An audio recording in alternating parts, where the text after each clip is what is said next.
नमस्कार दोस्तों, stock market studies में फिर से एक बार आपको बहुत बहुत स्वागत है। तो आज मैं फिर से आपके सामने कुछ इंपॉर्टेंट कंपनी के अपडेट और उसके कुछ टेक्निकली चार्ट पैटर्न्स के बारे में बताऊंगा।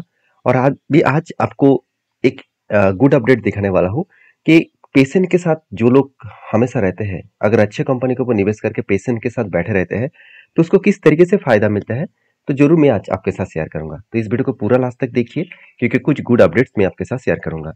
तो सबसे पहले मैं बात करूंगा आईडीबीआई बैंक के बारे में। तो आईडीबीआई बैंक आप सभी जानते हैं, एक बेसिकली देखा है तो एक प्राइवेट बैंक से जाना जाता है, मगर इस कंपनी के जो प्रोमोटर है वो गवर्नमेंट है।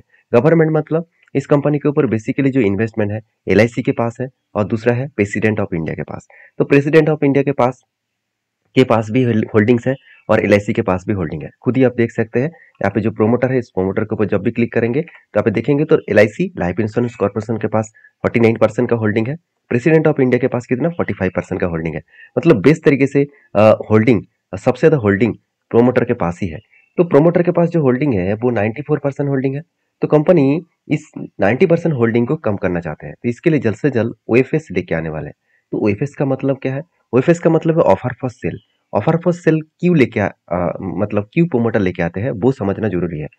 सेबी के रूल्स के हिसाब से किसी भी कंपनी के प्रोमोटर के पास 75% से ज्यादा होल्डिंग नहीं होना चाहिए। तो एक चीज को नोटिस करना कि 75% से ज्यादा होल्डिंग किसी भी प्रोमोटर के पास नहीं होना चाहिए। तो यहाँ पे कितना होल्डिंग है? 94%। एटलीस्ट बोला जाए तो 95%, मतलब 20% होल्डिंग ज्यादा है प्रोमोटर के पास। तो 20% होल्डिंग तो बेचना पड़ेगा। तो जब बेचेंगे तो तब किस तरीके से बेचा जाएगा? ओएफएस के माध्यम से, मतलब ऑफर फॉर सेल के माध्यम से। अभी ऑफर फॉर सेल का माध्यम से क्यों? क्योंकि मान के चलिए अभी करंट प्राइस है 91 रुपीज। मैं एक एग्जाम्पल दे रहा हूँ, अब जब वीडियो देखेंगे शायद वो प्राइस चेंज हो सकते हैं। तो 91 रुपीज, तो कल ही जाकर अगर बोला जाए कि ओएफएस मार्केट में लेके आने वाले हूँ, तो यहाँ पे क्या 91 में ही माल बेचना चाहेंगे? क्या 91 में माल बेचा जाएगा? बिल्कुल नहीं। उसको ऑफर देना पड़ेगा, उसको डिस्काउंट देना पड़ेगा। तो कंपनी कहेंगे कि चलो मैं 85 रुपीज में माल बेचूंगा। तब इस तरीके से डिस्काउंट को कहा जाता है ऑफर, ऑफर फॉर सेल। तो ऑफर फॉर सेल जब दिया जाएगा तब कंपनी के ऊपर एक शेयर का प्राइस भी करेक्शन हो जाएगा, क्योंकि इतने बड़े क्वांटिटी को सेल ऑफ किया जाएगा।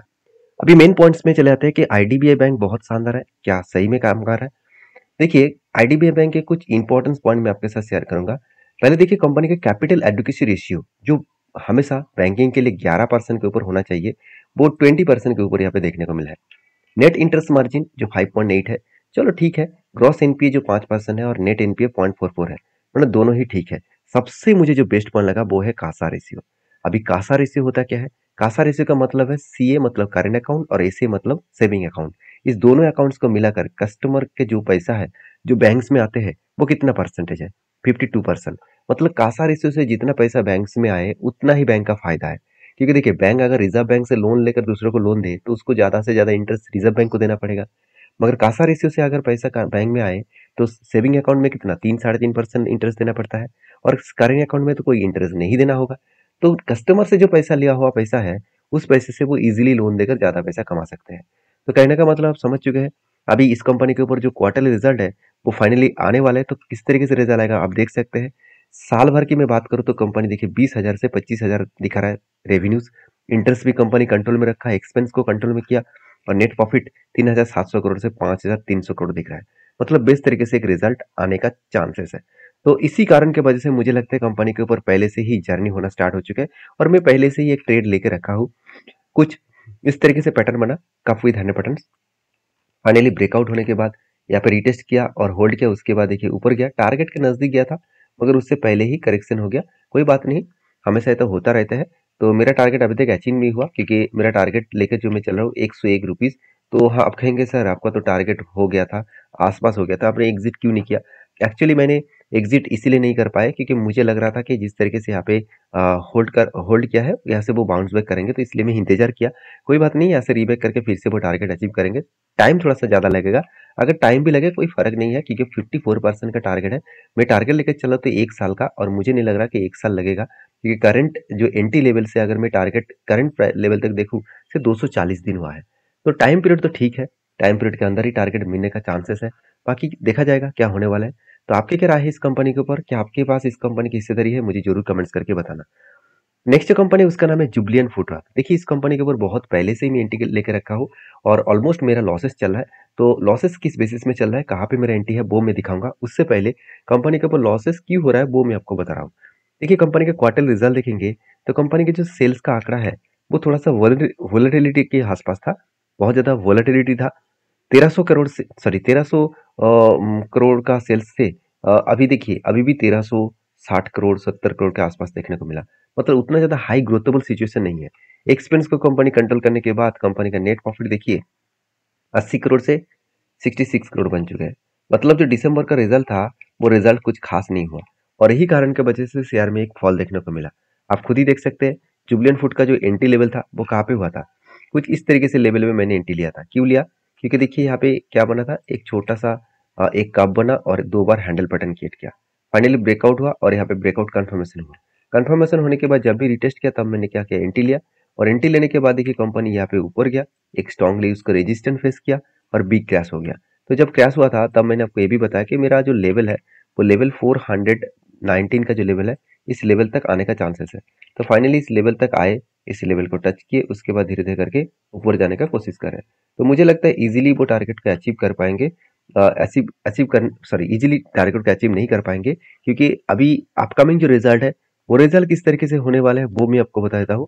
देखिए रिजल्ट में कुछ खास परफॉर्मेंस मुझे नहीं देखने को मिले, क्योंकि देखिए कंपनी सेल्स तो सेम टू सेम रखा, एक्सपेंस ज्यादा कर बैठे, जिसके चलते कंपनी का नेट प्रॉफिट 350 से 220 करोड़ दिख रहा है। मतलब इस बार भी रिजल्ट जो है वो उतना खास आने वाला नहीं है, जिसके चलते मुझे लगता है कि कंपनी के ऊपर और भी ज्यादा करेक्शन होने का चांसेस है।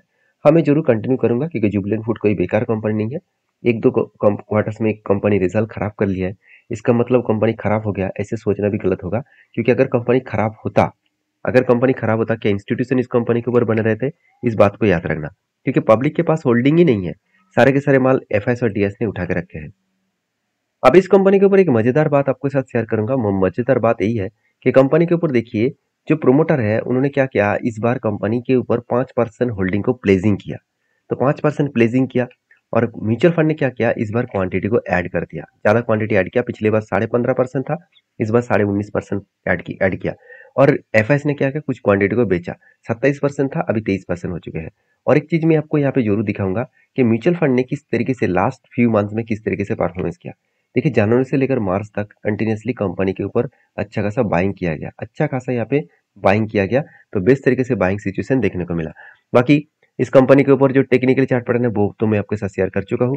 मैं इंतजार करूंगा टारगेट पाने का, जो मेरा टारगेट है 620 रुपीज के आसपास, और इस टारगेट के लिए मैं जरूर यहाँ पे इंतजार करने वाला हूँ। तो नेक्स्ट जो कंपनी है उसका नाम है अशोक लेलैंड। अशोक लेलैंड के बारे में चर्चा करने से पहले मैं रिक्वेस्ट करूंगा, मेरे वीडियो में आपको हर डेटा एजुकेशन पर्पस में मिलते हैं, कोई भी मेरे तरफ से बाय एंड सेल का रिकमेंडेशन नहीं है। तो प्लीज, मैं कोई सेबी रजिस्टर्ड पर्सन नहीं हूँ। तो प्लीज किसी भी कंपनी के ऊपर बाय सेल करना है तो आपके जो सेबी रजिस्टर्ड एडवाइजर है उसके साथ बातचीत करके करिए, आपके ओपिनियन के हिसाब से करिए। मेरे तरफ से किसी भी बाय एंड सेल का और कोई भी टिप्स का कोई भी मतलब सॉल्यूशन नहीं है। मतलब यहाँ पे कोई भी आपको अपडेट नहीं दिया जा रहा है, तो सारी चीज़ों को एजुकेशन पर्पस में ही लेना। तो अशोक लेलैंड जिसके ऊपर मैं बहुत दिनों से इंतजार कर रहा था, और मैं आपको पहले बोल चुका हूँ पेशेंस का कितना बड़ा गेम होता है वो मैं आज दिखाऊंगा। देखिए पहले ही आपको मैं एक डेटा आपको दिखाऊंगा कंपनी का क्वार्टरली इस बार रिजल्ट। देखिए कंपनी इस बार रिजल्ट अच्छा खासा करने वाला है, उसका अंदाजा पहले ही आपको मैं बता चुका था कि कंपनी का जो शेयर चार्ट पैटर्न जिस तरीके से भाग रहे थे, उसी उसी कारण की वजह से मुझे लगता है कि कंपनी अच्छा खासा यहाँ पे ग्रोथ करने वाला है। अभी देखिए कंपनी के सेल्स का ग्रोथ बहुत तगड़ा है, एक्सपेंस को कंपनी मेंटेन किए, उस बेसिस में कंपनी का नेट प्रॉफिट 1300 करोड़ से 2500 करोड़ के आसपास बन चुके हैं, जो आज तक की सबसे हाईएस्ट कंपनी का नेट प्रॉफिट है। और यही नेट प्रॉफिट के जलवा अभी आपको यहाँ पे दिखेगा, आप खुद ही देख सकते हैं। कंपनी जब ब्रेकआउट इस लेवल में किया, उसके बाद देखिए रिटेस्ट किया, फिर से रिटेस्ट किया, फिर से कितनी बार रिटेस्ट किया, उसके बाद देखिए फाइनली जब इस रेंज को ब्रेकआउट किया तो देखिए कितना बड़ा धमाका हुआ। और मैंने आपको ये भी बताया था कि ये लेवल कंपनी के लिए एक स्ट्रांगली लेवल होगा, क्योंकि यहाँ पे एक बार इस तरीके से कुछ डब्ल्यू जैसे पैटर्न यहाँ पे कंपनी क्रिएट किया। तो आप खुद ही देख सकते हैं यहाँ पे क्या बना, डब्ल्यू जैसे पैटर्न बना। तो डब्ल्यू जैसे पैटर्न बनने के बाद अगर ब्रेकआउट होता है तो सोचना उस ब्रेकआउट बहुत स्ट्रांग होता है, और उसके साथ आपको हाई वॉल्यूम भी दिखेगा। वॉल्यूम भी कोई छोटा मोटा नहीं है। तो जो मैं टारगेट लेके चल रहा हूँ बड़ा सा एक टारगेट है, जो करीबन 301 रुपीज के आसपास है। और इस तरीके से टारगेट में इसीलिए लेके चल रहा हूँ क्योंकि कंपनी का आज का एंट्री नहीं है, काफी ध्यान पैटर्न जो बना वो 2018 से लेकर बना। तो कप विद हैंड बना और फाइनली ब्रेकआउट हुआ और ब्रेकआउट होने के बाद कंपनी धीरे धीरे करके ऊपर जाने का कोशिश कर रहे हैं। तो मुझे लगता है इजीली और बेस्ट तरीके से कंपनी टारगेट को अचीव कर पाएंगे। तो बाकी जब टारगेट होगा मैं आपके साथ जरूर शेयर करूंगा, तो उसके लिए इंतजार करिए, उसके लिए इस कंपनी के ऊपर स्टडी करिए और मेरे साथ जुड़े रहिए। तो नेक्स्ट जो कंपनी है उसके बारे में चर्चा करें, उसका नाम है टाटा मोटर्स। देखिए टाटा मोटर्स के ऊपर ज़्यादा कुछ बोलने का जरूरत नहीं है। टाटा मोटर्स लगातार हाई करते चले जा रहा है और इसी बेसिस में कंपनी का क्वार्टरली रिजल्ट भी आने वाला है और रिजल्ट आने के बाद ही कंपनी अनाउंसमेंट करने वाला है बोनस स्प्लिट का। तो कंपनी हर एक के बदले 2 शेयर स्प्लिट के हिसाब से देने वाले हैं। तो जो लोग स्प्लिट पाना चाहते हैं तो इस कंपनी के ऊपर नजर रखिए, फोकस रखिए और वीडियो में जानकारी अच्छा मिले तो प्लीज लाइक करिए। मिलते हैं नेक्स्ट वीडियो में, तब तक के लिए धन्यवाद।